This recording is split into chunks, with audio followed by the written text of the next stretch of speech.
부활절 아침에 주님께서 부활하신 주님이 숨을 내쉬며 불어넣어 주신 그 성령의 은혜와 평화가 여러분 모두에게 이 시간 넘쳐나기를 간절히 바랍니다.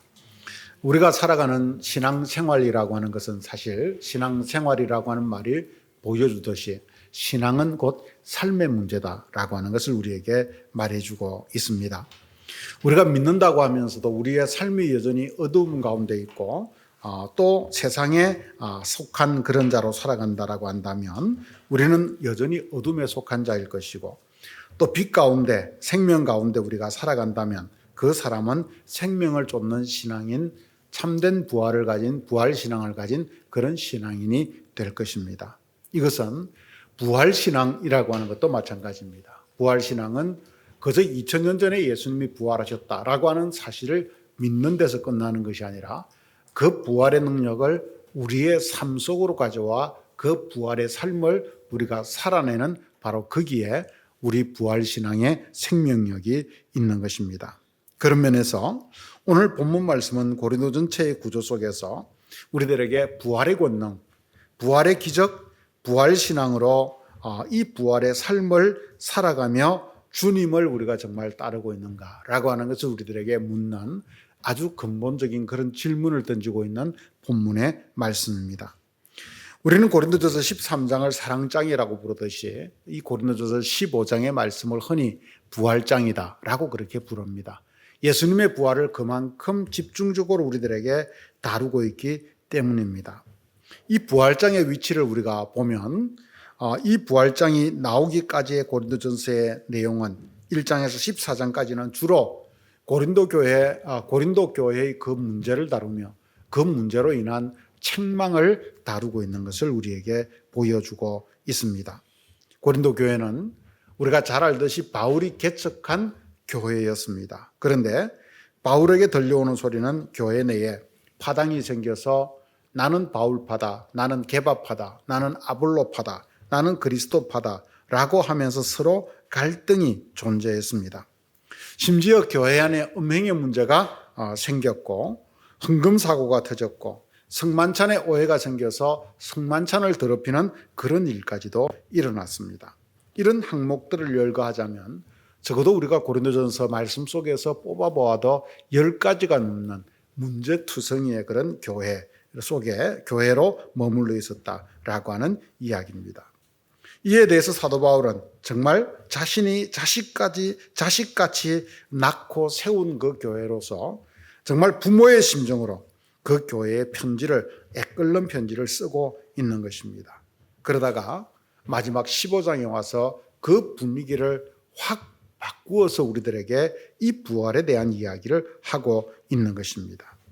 여러분, 바울은 왜 갑자기 그들의 문제를 지적하고 그들의 문제에 대해서 책망하고 하다가 갑자기 분위기를 바꾸어서 지금 이 마지막 부분에 와서 결론적으로 부활에 대해서 우리들에게 이야기를 하고 있는 것입니까? 사도 바울은 이점에서 고린도 교회 성도들을 향하여서 중요한 질문을 던지며 진단을 하고자 하는 것입니다. 그 진단은 왜 교회의 부활신앙으로 사는 하나님의 자녀들이 이런 낮고 천한 세상적 가치와 싸움에 붙들려서 이전투구를 하고 있는가라고 하는 그런 물음입니다. 왜 하나님의 백성이라고 하는 사람들이 예수의 그 부활을 믿는 사람들이 교회 안에서 이런 세상적 가치에 묶여서 세상적 방법으로 너희들이 싸우고 있는가라고 하는 바로 그 물음인 것입니다. 바울 사도가 여기서 지적하고자 하는 것은 그들이 딛고 서 있는 신앙의 기초와 삶이 잘못되었음을 돌아보라라고 하는 바로 그런 의미가 들어있는 것이죠. 그래서 그는 다시 근본으로 돌아가서 부활 이야기를 끄집어내고 있는 것입니다. 즉 부활신앙을 회복하는 그 가운데서 너희의 삶을 다시 한번 돌아보고 거기에서 우리의 삶을 고쳐내자라고 하는 그런 이야기이지요. 오늘 본문은 크게 세 부분으로 나누어서 볼 수 있는 본문입니다. 사도 바울은 그리스도의 부활의 확실성을 설명하기 위해서 1절에서 4절을 통해서 그 부활의 성경적인 근거를 먼저 설명해 주고 있습니다. 그리고 이어서 두 번째로 5절에서 8절의 말씀을 통해서 예수님의 부활을 실제적으로 목격한 증인들을 내세우고 있습니다. 그리고 마지막 9절에서 11절의 그 말씀을 통해서 우리 성도가 갖는 이 부활 신앙의 원리와 의미가 무엇인지에 대해서 우리들에게 설명해 주고 있는 것입니다. 우리는 오늘 이 순서에 따라서 부활에 대한 말씀을 함께 나누어 보며 부활의 삶을 산다는 것은 우리에게 무엇을 의미하는가라고 하는 것을 돌아보기를 원합니다. 첫 번째는 1절에서 4절의 말씀을 통해서 바울은 우리들에게 부활의 역사성에 대해서 말씀을 해주고 있습니다. 1절에서 4절을 같이 한번 읽어보십시다. 같이 읽겠습니다. 형제들아, 내가 너희에게 전한 복음을 또 그 가운데 선 것이라. 너희가 만일 내가 전한 그 말을 굳게 지키고 헛되이 믿지 아니하였으면 그로 말미암아 구원을 받으리라.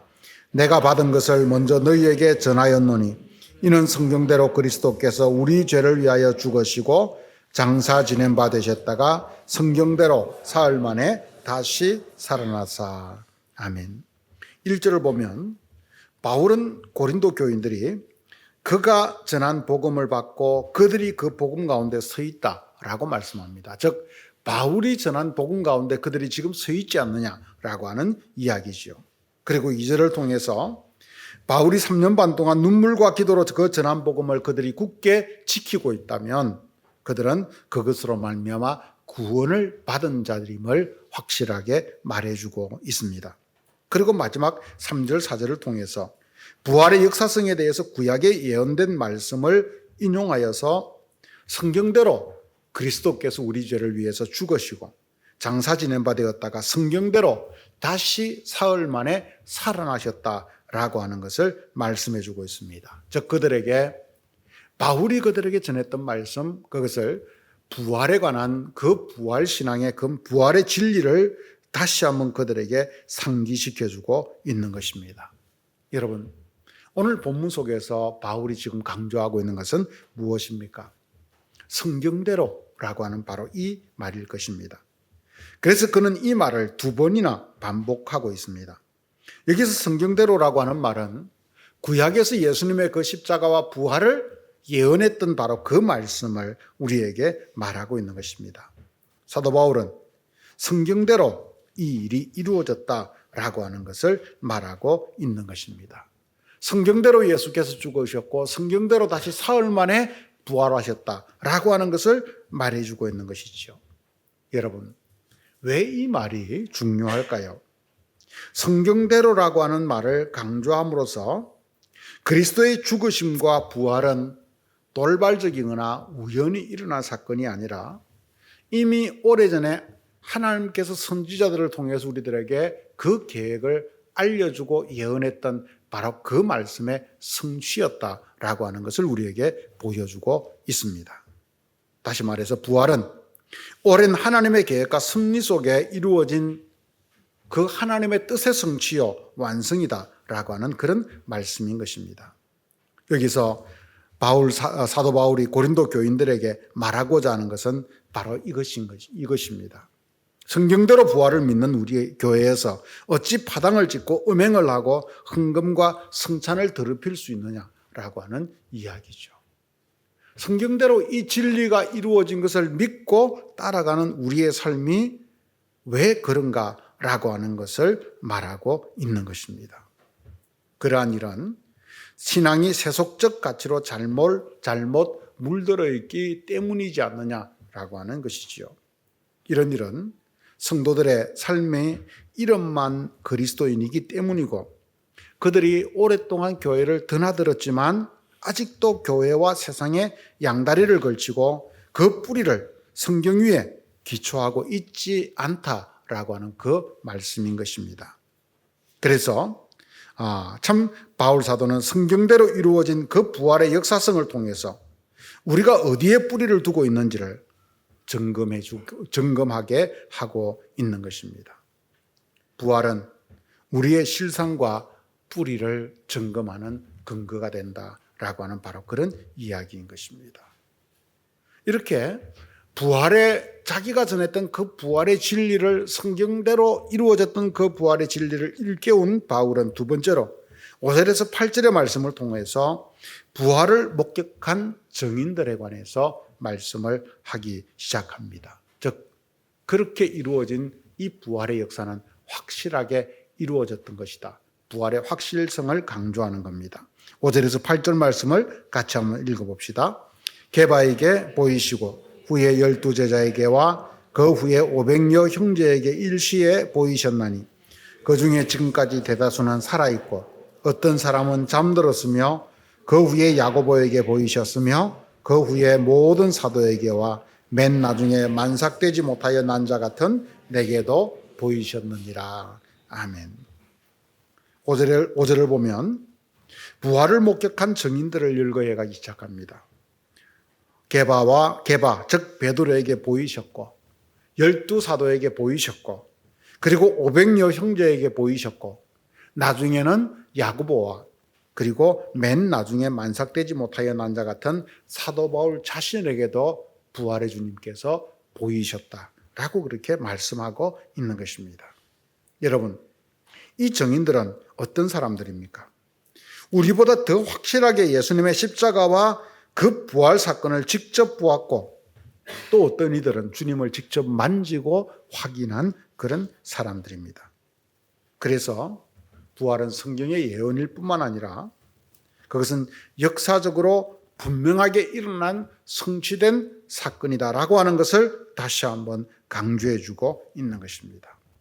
그런데 여러분, 우리는 한편으로 오늘 그렇게 부활의 증인이 되었던 그들이 부활의 주님을 처음 만난 이후에 그 결과에 대해서 우리는 주목해 보게 됩니다. 사실 그것은 어떤 면에서 충격적이었습니다. 이 부활의 주님을 만났지만 그 이후에 베드로는 갈릴리로 다시 업으로 낙향해 버렸고 제자들은 여전히 숨어있는 존재들이 되었고 사람들은 뿔뿔이 흩어지고 말았습니다. 이 말은 예수님의 부활 사건은 부활 사건이고 나는 나였다, 나는 나다라고 하는 그런 말이지요. 부활의 주님을 목격했음에도 불구하고 그들은 처음에는 부활을 전해 들었음에도 불구하고 나는 여전히 이 부활 신앙과 관계없이 살아가는 그런 삶의 괴리감을 가지고 있는 사람들이었다. 부활과 자기들의 삶이 이어지지 못했다라고 하는 이야기입니다. 중요한 것은 예수님의 부활의 능력이 우리에게 어떻게 나타나고 우리는 부활의 주님을 만나고 믿는 사람들로서 어떠한 삶을 살아가느냐 하는 것의 문제였던 것입니다. 즉 예수님이 부활을 하셨다라고 하는 그 사실만큼이나 우리가 그 주님을 믿는 자로서 부활의 능력을 덧입고 어떻게 부활의 삶을 살아가고 있느냐라고 하는 것이 그 부활 신앙의 완성임을 우리에게 보여주고 있는 것입니다. 그래서 이 증인들의 처음 모습은 우리에게 우리 자신을 돌아보게 해주는 아주 중요한 거울이 됩니다. 그렇다면 예수 그리스도의 부활이 오늘 우리의 실제의 삶 속에서 어떻게 능력이 될 수 있을까요? 그들은 처음 부활의 주님을 만났을 때 왜 그 즉시 부활의 능력이 넘치는 삶을 살아가면서 부활의 증인이 되지 못하였을까요? 오늘 고린도 교인들은 부활을 믿는다라고 하는 것을 분명히 그들은 깊이 배웠음에도 불구하고 그 부활의 삶과 상관없는 삶을 그들은 살고 있을까요? 그 길은 그 다음의 증언을 통해서 우리가 함께 찾아볼 수 있습니다. 세 번째는 9절에서 11절을 통해서 성도가 갖는 부활의 원리와 의미를 바울은 결론적으로 우리에게 전해주고자 하는 것입니다. 9절에서 11절을 같이 한번 읽어봅시다. 나는 사도 중에 가장 작은 자라. 나는 하나님의 교회를 박해하였으므로 사도라 칭함받기를 감당하지 못할 자니라. 그러나 내가 나된 것은 하나님의 은혜로 된 것이니 내게 주신 내가 모든 사도보다 더 많이 수고하였으나 내가 한 것이 아니요 오직 나와 함께 하신 하나님의 은혜로다. 그러므로 나나 그들이나 이같이 전파하며 너희도 이같이 믿었느니라. 아멘. 오늘 구절에서 사도 바울 자신의 고백이 나옵니다. 그는 원래는 예수님을 핍박했던 자로서 사도라 칭함을 받을 수 있는 그런 존재가 아니었다라고 하는 것을 고백합니다. 그러면서 하나님께서 자기를 불러주시고 사용해 주심에 대해서 그는 감사하고 있습니다. 그리고 10절을 통해서 사도 바울은 마침내 이런 고백을 하는 것입니다. 나의 나 된 것은 오직 하나님의 은혜로 된 것이다 라고 하는 것입니다.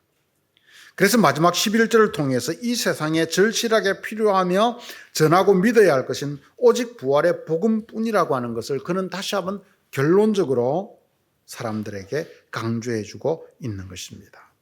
여러분, 사도 바울이 성경대로 성취된 부활의 그 역사성과 그리고 목격자들을 우리들에게 직접 언급하면서 이제 마지막으로 그 자신의 고백과 함께 우리들에게 말해주고자 하는 것은 무엇일까요? 부활은 성경대로 일어난 일이었고 부활은 많은 증인들이 있듯이 분명히 일어난 역사적 사건이었는데 그런데 그것이 우리의 삶 속에서 자기의 삶 속에서는 어떻게 나타났는가? 바로 부활의 원리를 통해서 나타났다. 이 이야기인 것입니다. 바울이 경험한 부활의 원리, 그것은 무엇이었습니까? 그것은 은혜의 원리였습니다. 나의 나 된 것은 오직 하나님의 은혜라 라고 하는 바로 이 한마디 속에 부활의 원리가 들어있는 것입니다. 부활의 능력은 내 힘으로 들어있는 것이 아닙니다.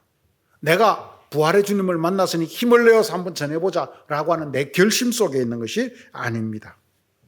부활의 삶은 내 힘으로 살아갈 수 있는 그런 차원의 것이 아닙니다.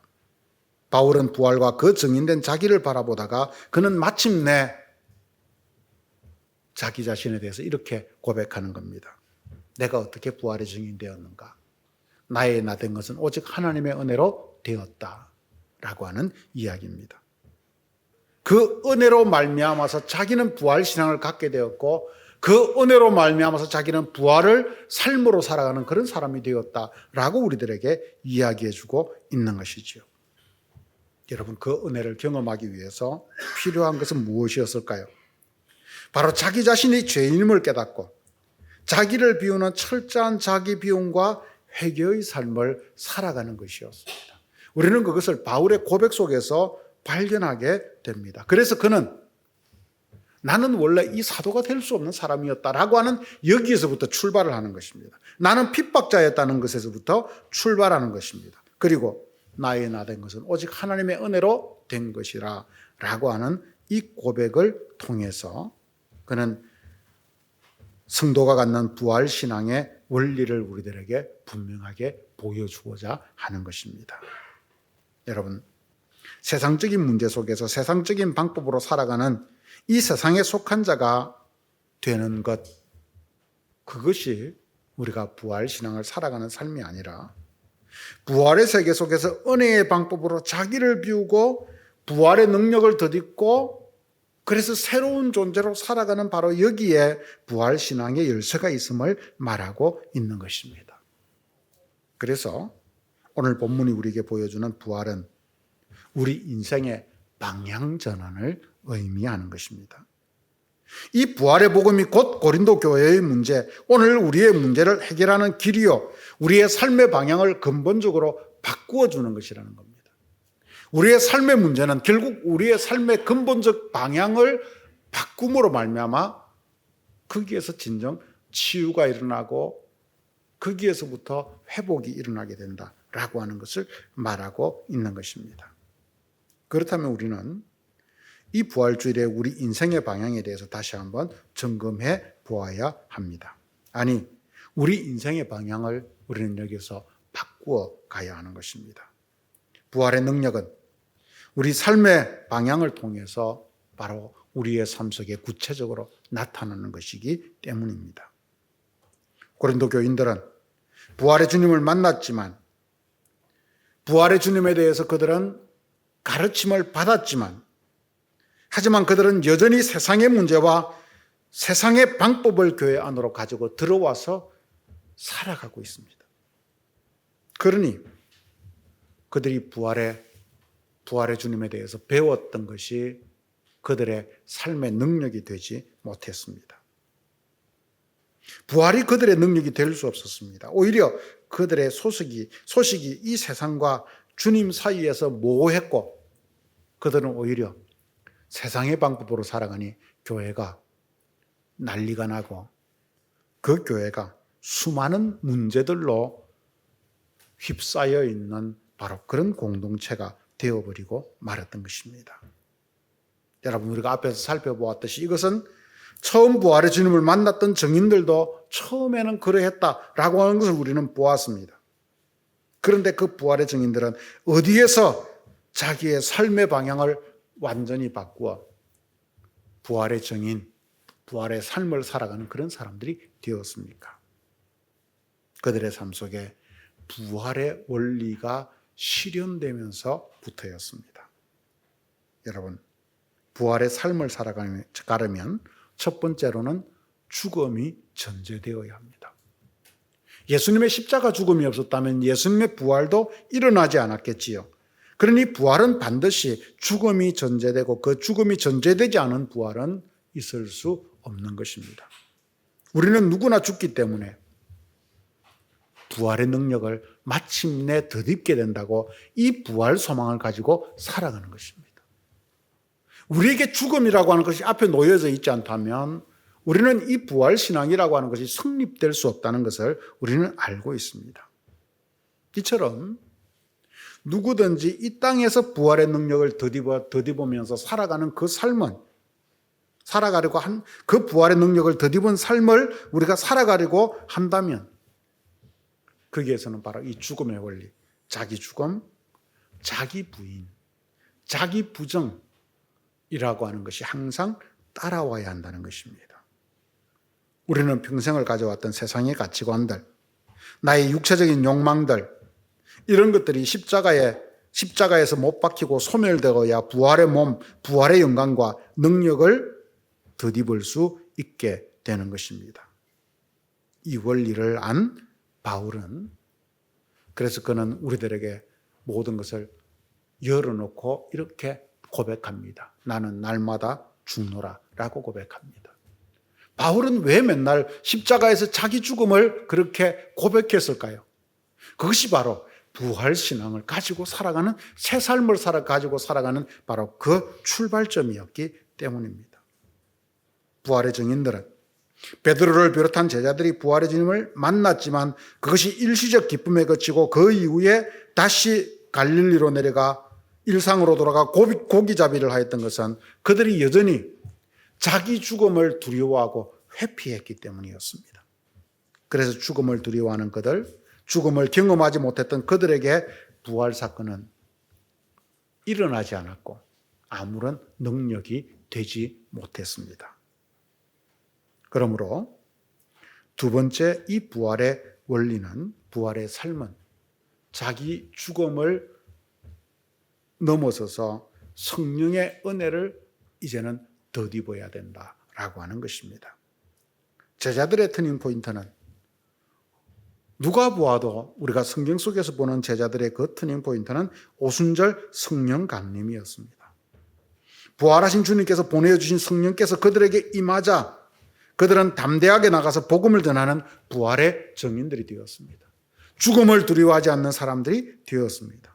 그래서 오늘 바울이 고백하는 것처럼 나의 나된 것은 오직 하나님의 은혜라고 하는 사실을 비로소 그들은 깨닫게 되었던 것입니다.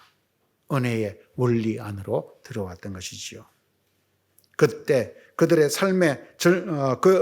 삶의 절망에서 일어나 부활하고 그 두려움에서 부활하여서 담대하게 복음을 전하고 죽음을 두려워하지 않고 오직 그 은혜를 따라서 살아가는 바로 그런 사람들이 되었습니다. 그런데 고린도 교회 사람들은 부활 신앙을 듣고 그것으로 예수를 믿고 난 이후에 이 부활의 원리와 의미를 그들은 잃어버리고 살았던 것입니다. 그래서 그들은 자기 죽음과 부인이 없는 삶을 살았습니다. 세상적 가치를 그대로 교회에 가지고 와서 그것을 부정하지 않고 그 가치를 따라서 그들은 교회 속에서도 여전히 살았습니다. 거기에서 분당이 생겨 싸우고 주님의 몸된 교회를 더럽히는 여러 가지 일들을 스스럼 없이 행하는 일들을 하게 되었습니다. 그래서 바울은 고린도전서 마지막에 이 부활장을 통해서 우리들에게 부활신앙을 요청하는 것입니다. 고린도 교회의 그 수많은 문제, 그것을 해결하는 것은 뭐냐? 우리가 바로 이 부활신앙을, 부활의 능력을 회복하는 것이다. 이것을 우리들에게 이야기해 주고 있는 것이죠. 우리의 삶에 일어나는 수많은 문제들, 그 문제들을 우리가 어디에서 답을 찾고 이겨내는가? 바로 부활신앙을 가지는데 답이 있다라고 하는 것을 우리들에게 말해주고 있는 것입니다. 너희가 여전히 부활의 가치관이 아니라 세상의 가치관을 가지고 살아가고 있지 않느냐라고 하는 것을 묻고 있는 것이죠. 사랑하는 성도 여러분, 우리는 부활절을 지내면서 부활을 믿고 부활의 원리와 의미를 따라서 살아가는 사람들이 되어야 되겠습니다. 예수님의 그 부활은 2000년 전 그 빈 무덤에서만 일어난 사건이 아닙니다. 부활은 결국 종국에 가서 죽었던 우리가 주님과 함께 주님이 다시 오시는 날 부활하게 될 그 부활의 역사를 통해서 종결되는 것이고, 그 종말론적 사건을 통해서 종결되는 것이고, 그리고 그 사이에 있는 우리의 삶 속에서 부활의 삶이 우리에게 구현됨으로써 이 부활신앙은 우리 삶 속에서 나타나게 되는 것입니다. 그 부활신앙의 원리는 죽음의 원리이고 은혜의 원리입니다. 즉 나는 죽고 그 안에 하나님의 은혜, 하나님의 능력이 나타날 때 비로소 이루어지게 됩니다. 그래서 우리는 부활의 능력으로 살아가게 되는 것입니다. 주님의 부활은 우리의 삶을 통해서 증명되고 마침내 정언되어야 하는 것입니다. 주님은 우리에게 참 많은 것들을 주셨습니다. 물질을 주셨고, 재능을 주셨고, 건강을 주셨고, 또 어떤 이들에게 청춘을 주셨고, 복음을 주셨습니다. 그것을 통해서 무엇을 하라는 것입니까? 영원히 이어질 하나님 나라를 위한 가치 전환을 하라는 것입니다. 부활신앙의 그 가치 전환을 하라는 것입니다. 그래서 부활의 정인이 되라는 이야기입니다. 그 가치 전환으로 자기를 부인하고 나의 나된 것은 오직 하나님의 은혜라는 이 성령의 원리를 따라서, 부활의 원리를 따라서 부활의 삶을 살아가고 그 부활을 능력으로 여러분들의 삶 속에서 경험하고 구현하는, 그래서 부활을 정언하는 여러분들이 되시기를 주님의 이름으로 간절히 축원드립니다. 같이 기도하겠습니다. 하나님 은혜를 감사합니다. 오늘도 저희들에게 귀한 시간을 주셔서 주님의 말씀을 다시 한번 돌아보게 하시니 감사합니다. 예수님의 부활은 2000년 전 빈 무덤에서만 일어난 것이 아니라 부활신앙을 가진 우리의 삶 속에서 구현되어야 하는 것임을 우리는 다시 한번 더 깨달았습니다. 이 부활신앙을 잃어버렸을 때 고린도 교회는 세상적 가치로 물든 이전 투구의 현장이 되어버리고 말았습니다. 주님, 우리 삶의 현장이 우리 교회가 그러하지 않은지 다시 한번 돌아봅니다. 주님, 오늘 바울은 나의 나 된 것은 오직 하나님의 은혜로 된 것이다 라고 말하면서 자기는 죽고 오직 성령의 은혜만이 자기에게 나타날 때 부활의 삶을 살게 되었음을 우리에게 보여줍니다. 오늘 우리들이 우리 자신의 죽음을 확인하고 그래서 은혜로 살아가는 새로운 예수 그리스도의 부활의 능력을 덧입고 살아가는 저희 모두가 되도록 인도하여 주시옵소서. 그래서 우리 교회가 우리의 삶의 터전이 부활의 정언대가 되도록 인도하여 주시옵소서. 예수님의 이름으로 기도드렸습니다. 아멘.